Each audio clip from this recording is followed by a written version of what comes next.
जो पार्टी दूसरों से सवाल करती है, जो पार्टी पारदर्शी होने की बात करती है और दावा करती है, जो पार्टी परिवारवाद के नाम पर विपक्ष को घेरती है, आज वही पार्टी अपने ही बनाए नियमों को तार तार करते हुए इतिहास रच रही है और बिना चुनाव कराए ही एक नया अध्यक्ष बना दिया गया है। जी हाँ, नए अध्यक्ष पद के लिए किसी और को नहीं बल्कि उन्हीं शख्स को चुना गया है जो पहले से उस पद पर थे।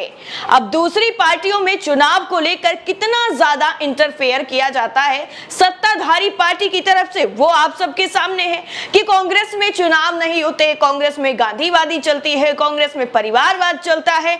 लेकिन अब इसको क्या कहा जाएगा, अब इसको कौन सा नाम दिया जाएगा कि बिना चुनाव कराए ही अब नया पद अध्यक्ष का दे दिया गया है। भाजपा ने बिना अध्यक्ष पद के चुनाव के वर्तमान अध्यक्ष जेपी नड्डा का कार्यकाल 2024 तक बढ़ा दिया है। आप सभी को बहुत बहुत मुबारकबाद कि अब एक्सटेंशन दे दिया गया है जेपी नड्डा को कि अब वही अध्यक्ष पद पर बने रहेंगे और चुनाव नहीं होगा। जेपी नड्डा का 3 साल का कार्यकाल 20 जनवरी 2023 को पूरा होने वाला था। इसका मतलब ये था कि नड्डा 2024 के लोकसभा चुनाव तक जो है नहीं रह पाएंगे राष्ट्रीय अध्यक्ष पद। लेकिन अब जब एक्सटेंशन दे दिया गया है तो अब 2024 के लोकसभा चुनाव तक राष्ट्रीय अध्यक्ष के पद पर जेपी नड्डा ही कुर्सी संभालेंगे। अपनी पार्टी के पारदर्शी होने का जो बखान करने वाली पार्टी है यानी भारतीय जनता पार्टी, उसने बिना चुनाव किए ही अध्यक्ष के कार्यकाल को बढ़ा दिया है।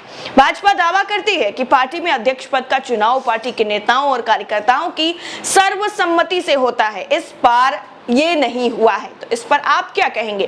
क्या ये परिवारवाद नहीं है?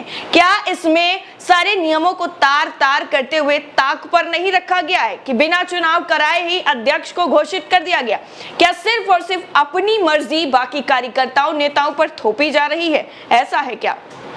आपको बता दें कि नड्डा का जो कार्यकाल है वो 2023 को पूरा हो रहा था और नड्डा को जुलाई 2019 में कार्यकारी अध्यक्ष बनाया गया था और 20 जनवरी 2022 को वो पूर्णकालिक अध्यक्ष बने थे। उनका चुनाव सर्वसम्मति से हुआ था, लेकिन अब दोबारा से ऐसा नहीं हुआ है।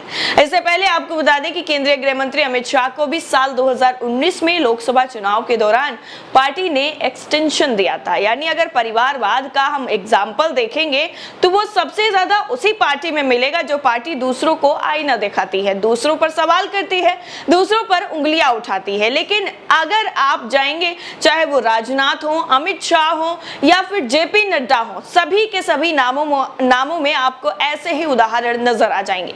भाजपा के इस फैसले पर कांग्रेस नेता पवन खेड़ा ने भी चुटकी लेते हुए कहा है कि क्या भाजपा ने अध्यक्ष पद के लिए चुनाव करा दिए हैं। वहीं यूथ कांग्रेस के राष्ट्रीय अध्यक्ष श्रीनिवास बीवी ने कहा कि नड्डा को चुनाव में कितने मिस कॉल मिले। अब ये सारे जो तंजिया लहजे हैं वो अख्तियार किए जा रहे हैं विपक्षी पार्टी के जो नेता हैं उनके द्वारा, और जाहिर सी बात है, बात तो लाजमी है, जब पार्टी विपक्ष की हर एक छोटी से छोटी चीज में सत्ताधारी पार्टी अपना दखल अंदाजी करती है तो आखिर विपक्ष का भी तो हक बनता है, क्योंकि वो तो विपक्ष में है ना।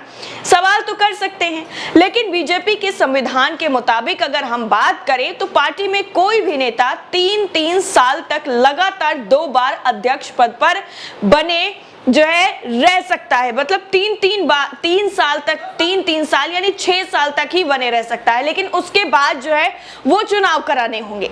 साल 2023 बेहद ही अहम है और इसमें 9 राज्यों में विधानसभा चुनाव होने हैं। इसके साथ ही 2024 के लोकसभा चुनाव के लिए भी तैयारियां पूरी तरीके से शुरू हो गई हैं। ऐसे में बीजेपी की कोशिश ये है कि जेपी नड्डा को इस पद पर बने रहने दिया जाए, क्योंकि विधानसभा चुनाव और लोकसभा चुनाव से ठीक पहले अगर राष्ट्रीय अध्यक्ष को बदला जाएगा तो नए अध्यक्ष को कामकाज संभालने में काफी वक्त लग जाएगा। पार्टी का मानना यह भी है कि इतने अहम वक्त में ऐसा करना ठीक नहीं होगा। माना यह भी जा रहा है कि बीजेपी को अब अगला अध्यक्ष मई 2024 में होने वाले लोकसभा चुनाव के बाद ही मिलने वाला है। बीजेपी के सूत्रों के मुताबिक अगर हम बात करें तो जेपी नड्डा को प्रधानमंत्री नरेंद्र मोदी का पूरा भरोसा हासिल है। इसके अलावा वो बीजेपी और संघ परिवार की जातीय समीकरणों वाली राजनीति में भी बिल्कुल फिट बैठते हैं। यानी यूं कह लीजिए कि अगर मोदी जी की नजरों में आप अपना भरोसा कायम करके बैठ गए और मोदी जी ने आप पर भरोसा कर लिया तो आप 1-2 नहीं 4-5 साल के लिए एक ही पद पर बने रह जाएंगे। वो ये जो सूत्रों के हवाले से खबर है उसमें साफ कहा गया है। दरअसल बीजेपी ने आदिवासी समुदाय से आने वाली द्रौपदी मुर्मू को राष्ट्रपति बनाया तो ओबीसी समाज से आने वाले जगदीप धनखड़ उपराष्ट्रपति बन गए।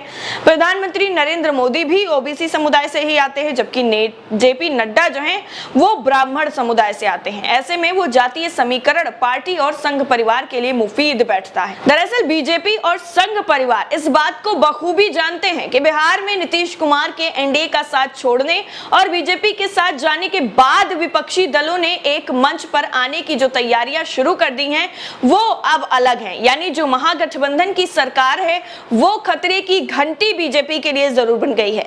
बीजेपी के पास अभी कोई बड़ा राजनीतिक सहयोगी किसी भी राज्य में नहीं है। हालांकि उसने शिवसेना में जबरदस्त जो सेंध लगाई है, लेकिन असली शिवसेना किसकी है इस बारे में और एकनाथ शिंदे बीजेपी सरकार के बारे में फैसला होना अभी बाकी है। बीते कुछ सालों में बीजेपी ने अपने अहम सहयोगियों यानी जनता दल यूनाइटेड, शिवसेना, हनुमान बेनीवाल की राष्ट्रीय लोकतांत्रिक पार्टी, शिरोमणि अकाली दल को खो दिया। ऐसे में पार्टी को कई राज्यों में छोटे सहयोगी दलों के साथ मिलकर चुनाव मैदान में उतरना है। विपक्ष के साथ ही बीजेपी भी चुनावी तैयारियों में जुटी हुई है और इन दिनों खुद जेपी नड्डा और केंद्रीय गृह मंत्री अमित शाह तेलंगाना से लेकर गुजरात और हिमाचल प्रदेश के दौरे पर दौरे कर रहे हैं। हाल ही में बीजेपी ने महाराष्ट्र, उत्तर प्रदेश, उत्तराखंड सहित कई राज्यों में नए प्रदेश अध्यक्ष बनाए हैं और कई जगहों पर प्रभारियों को बदला भी है। लेकिन 2024 के लोकसभा चुनाव से पहले अगर विपक्ष एकजुट हुआ तो निश्चित रूप से बीजेपी को चुनौतियों का सामना कड़े तौर पर करना पड़ेगा। ऐसे में जेपी नड्डा को अगर पार्टी एक्सटेंशन देती है तो उन्हें बीजेपी और संघ परिवार के इस फैसले को सही साबित करना पड़ेगा। भाजपा दूसरी पार्टियों को व्यवस्था और पारदर्शिता का जो है पाठ पढ़ाती है, उन पर सवाल उठाती है, लेकिन वो अपनी ही पार्टी के बनाए नियमों को किस तरह से पालन करती है वो आपके सामने है। अपनी ही पार्टी के नियमों को कैसे जो है दरकिनार करते हुए दोबारा से राष्ट्रीय अध्यक्ष के पद पर जेपी नड्डा को कायम करने के लिए सारे के सारे हथकंडे जो थे वो उन्होंने अपना लिए हैं। इस तरीके से बिना चुनाव के बीजेपी के राष्ट्रीय अध्यक्ष के पद पर जेपी नड्डा के बने रहने पर और विपक्षों से सवाल करने पर आप क्या सोचते हैं कमेंट सेक्शन में जरूर बताइएगा। जय हिंद।